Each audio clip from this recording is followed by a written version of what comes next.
Hi guys, Peter Finch here, and here is a top 3 tips video on how you can become a better and more consistent chipper of the ball.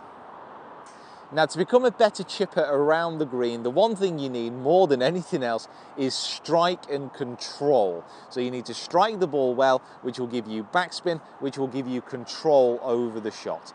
Now, it sounds incredibly simple, but chipping is one of the key areas of golf that many people overlook and don't put enough time into practicing.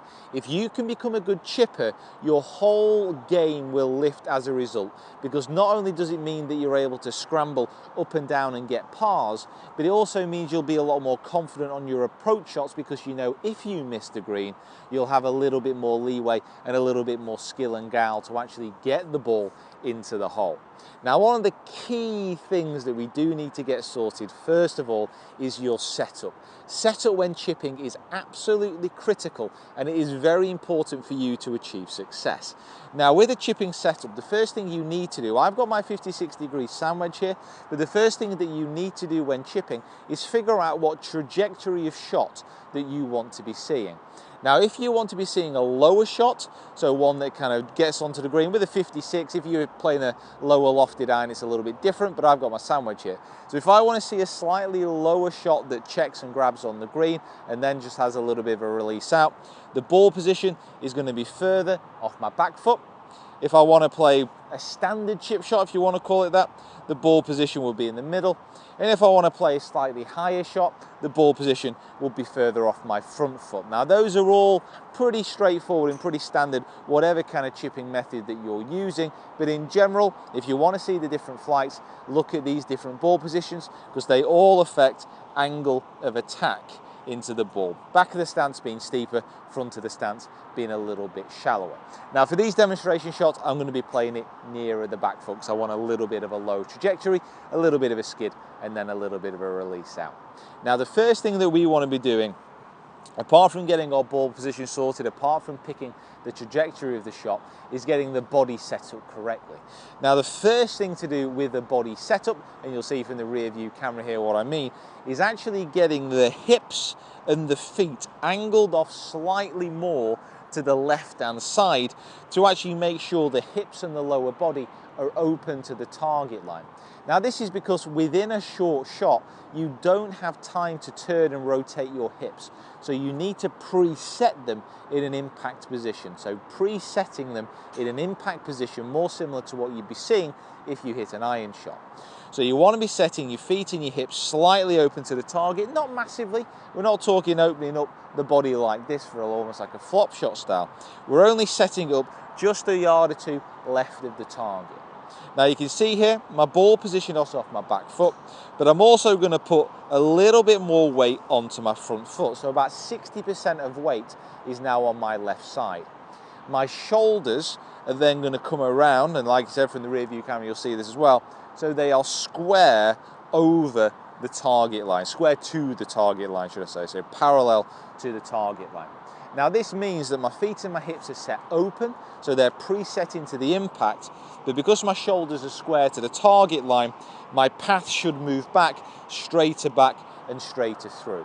If my shoulders were also set open, that would mean my path is more likely to move from out to in, and it is as simple as that.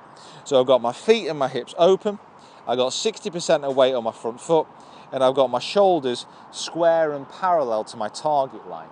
Now, from here, my hands are then ahead of the ball, and you can see my shaft, my left wrist and my left arm form a nice straight line. And that is what I want to be seeing kept straight throughout the whole technique. So that is your basic setup. The only other thing you want to bear in mind, and this will lead on to the shots that we're going to be hitting in a moment, is the sternum position and the left wrist position. But like I said, let's get this setup nailed. Feet and hips open, weight forward on the left side, keeping that sternum over the top of that golf ball, and my shoulders nice and square to the target line. And that is a very easy chip and run. Now let's move on to the actual technique and how you can best adapt yourself and play better chip shots. So the second thing that we need to be achieving correctly with a chip shot is impact. Impact is where all the magic happens and where you're going to get the most consistency when hitting shots. Now with this kind of chip shot, just a standard chip and run using this setup, all I need to be doing and all I want to be doing is achieving a slightly descending blow, not so I'm taking a massive divot, but just a slightly descending blow, and that I keep my wrist nice and firm so I'm not flicking up at the ball. So I'm not trying to help this up in the air. And it is a couple of simple little checkpoints that you can hit which will make this possible. Now first of all, when you get set up in the position we've just spoken about, as I mentioned, you'll notice that the shaft, my left wrist, my left arm are in a nice straight position, and that my sternum is over the top of the golf ball.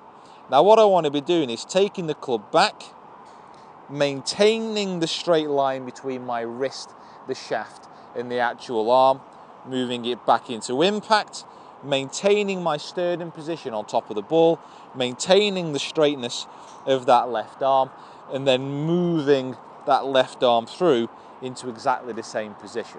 Now keeping the firmness in the left wrist, the left arm and the shaft, keeping that all in one line will achieve a consistency of angle of attack. And that is what we mentioned just to begin with. You want to be achieving that slightly descending blow. Now the weight forward, the ball position on the way back as well, this will all help achieve this. Again, that hand ahead, the left arm, the shaft and the wrist in a nice straight line, sternum over the ball, and simply moving the shoulders and that left arm back and through are going to again help achieve that consistency of strike which you need. So the last thing you need to be nailing, guys, is path. Path is key because you want that descending angle of attack, you want your body to be in these great positions, but you need your club to be traveling back and through on a nice consistent path. And there's a great little drill you can use for this. So you've got yourself set up into this wonderful position, and I've got an alignment stick here just pointing out the outside of my target line almost, and I've got this here for my foot line as well, just to explain a little bit more about the hips and the feet being open.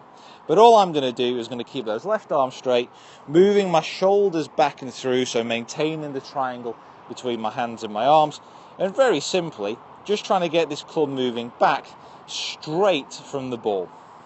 If you get it too much on the inside or too much on the outside, that's really going to alter the path as you come through the ball. And if your path isn't correct, then all the good work you've done in your setup could be undone. So very simply, just getting this drill set up over the ball, trying to move that club straight back using the outside alignment stick as a reference point. Just rocking those shoulders back and through, keeping that left wrist firm. And if it all works out,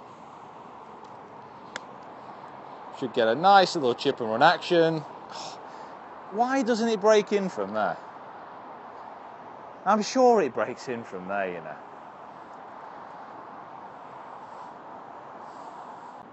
Right guys, thank you for watching this top 3 chipping video.